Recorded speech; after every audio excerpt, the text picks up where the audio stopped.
In the entirety of the world, there are about 16 million Jews total. And 8 million of them live here.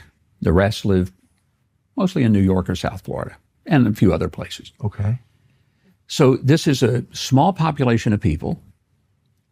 They have connection to this land, historically, biblically. Do they? Yes, they do. If Bibi's family, we know they lived in Eastern Europe. There's no evidence they ever lived here. He's not religious. But in what sense how do we know ancestrally, that? Do you have his family tree? No, we don't. Do you? He doesn't. So no one does. That's the point. But so how do we know that he has any connection to this land at all? And if there has been a practice of Judaism and a connection to the language, the Bible, the land. His ancestors didn't. He doesn't practice Judaism in any rigorous way.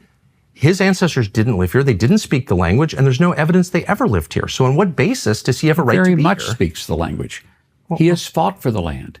His family has fought for the land. You're dodging a very obvious question, which is, where does this right come from? And the reason it's meaningful is because there are a lot of people in the territory that Israel controls today, particularly in the West Bank, who, through genetic testing, we can know their families have been here for thousands of years. We don't know whether they practiced Judaism, whether they were Samaritans, pre-Islam. We don't know that. A lot of them we know have been Christians for 2,000 years.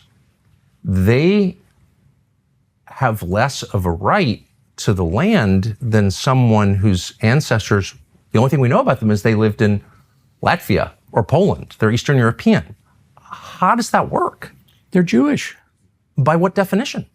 They're Jewish by their But how do we know they have any connection They're to Jewish the by Jews their of the, faith. They're Jewish Bible? By the connection to the language. Jewish by the connection to the Torah. But how do we know that Bibi, specifically Bibi's ancestors, ever lived here? How do we know that? I'm not sure if I understand your question. How do we know if the Prime Minister of Israel's ancestors ever lived? Maybe I could ask you, how do we know they didn't? I mean, well, it's on the basis of the claim that they did that all kinds of things happen. People are displaced. There's a money flow. I mean, it's a big question. A lot hangs on this. It's not some theoretical thing like, oh, did my grandparents do this or do that? It's like, no, we have a right to be here because my ancestors were here. Okay, how do we know they were here? I'm totally unable to process what you're trying to get at.